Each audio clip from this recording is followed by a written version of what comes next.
жуырда менің бір жақын танысым менен неге сіз алып жатқан доллар ақшаларыңызды немесе ірі покупкаларыңызды көрсетпейсіз деп сұрады.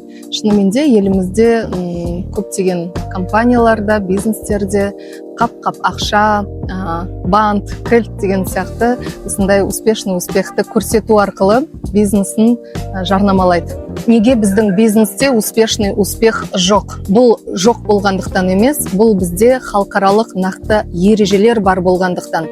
Біз американдық компаниямыз, ал ақш-та қатаң заң бар. Бизнесті жеңіл ақша немесе тез байлық арқылы көрсетуге болмайды.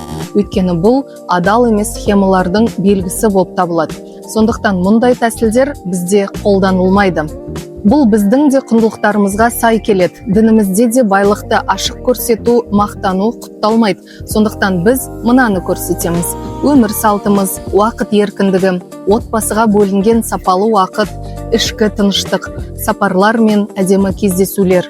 Сондықтан тереңірек түсінетін адам көреді. Ең тыныш нәтиже, ең мықты нәтиже. Егер сізге де осындай формат жақын болса, видео астына жиі деп жазып кетіңіз.